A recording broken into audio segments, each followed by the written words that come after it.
80% of the time, you feel like you're failing. 15% of the time, you feel like you're just treading water. 4% of the time, you feel like it's over. This is it. The ship's going down. And then 1% of the time, you feel like winning. That is the winner's life. And you know what a winner does? He just takes that 1% and stacks them on top of each other, day after day, week after week, month after month, year after year. And that is how you build an empire. That is how you build a legacy. You gotta have a permeating attitude that you're gonna win. You gotta have a positive outlook. You gotta be optimistic. You gotta know you're gonna win. You gotta, right now, you gotta say, I'm gonna win. I don't mean just this contest. I don't mean the contest. I mean, I'm gonna win.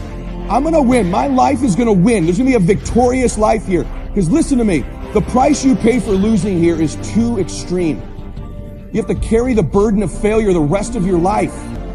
You carry that around with you if you fail here. The biggest thing that breaks my heart is you feel the spirit right now, and then when you get back, these dream stealers run into you, and they start to steal your dream, and you quit. You give up. You got to decide, I'm going to win. You got to decide that the failure part of carrying failure, you've been exposed to what your life could be. If you fail here, the price is extreme. It's forever. You carry the failure forever. I'm being honest with you. I meet people oftentimes that say, I was in WFG, you really changed my life with this meeting, but. And they put their heads down. They've been carrying it. They carry it. They see these Facebooks and Instagrams and what we're doing. You got to know you're going to win. You got to sell out. Yeah, I'm telling you, you got to become a sellout. You need to sell out. You need to get obsessed. You got to get relentless. You got to be a road dog. You got to get intense. That's what you got to do. You got to put your head down for a 4 to 6 year window. I don't care if you're brand new or you're one of these front rows. We need 4 to 6 years right now, like the best you ever had. The future rewards those who press on. With patient and firm determination, I don't have time to feel sorry for myself. I don't have time to complain. I'm going to press on. Take off your bedroom slippers. Put on your marching shoes. Shake it off. Stop complaining. Stop grumbling.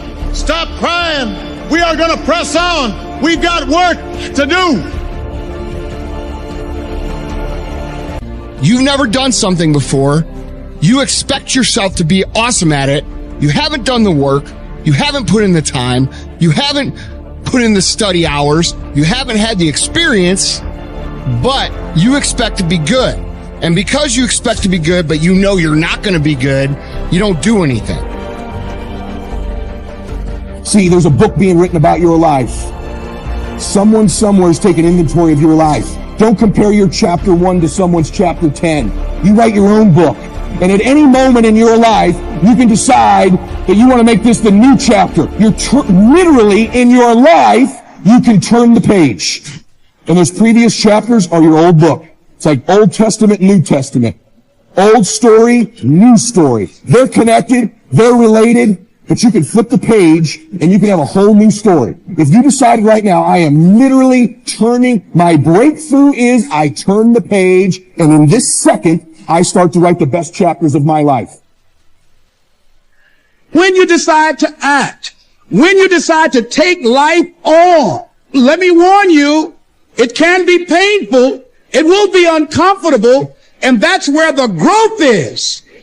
When you're uncomfortable, when you're stretching out, when you're taking life by the collar, you're going to get thrown to the ground again and again and again. But when you have determination, and you know that what you're doing is right, it gives you your life, it gives a special meaning and power to you, you will have some power from on high. You will discover some things about yourself that will begin to electrify your personality. You'll begin to discover some things about you that you don't know you've got. Go back and do what you can. And if you'll do what you can, then life will give you some extraordinary things to do. You got to take care of the small disciplines before life will give you a chance to handle the more complicated disciplines. You start first with the smallest of disciplines, and do not neglect them and do not disregard them as being trifling. Everything matters. Everything's important. Good phrase to take home. All disciplines affect each other. In fact, here's a good philosophical phrase. If you hadn't thought of it before, here it is. Everything affects everything else. It's so easy to be casual and say, well, this doesn't matter. This doesn't matter. I'm telling you, everything matters. Of course, some things matter more than others, but there isn't anything that doesn't matter. How do you do that? How do you change your mind away from fear to big, hairy, audacious goals? How do you do this thing where you become what you think about?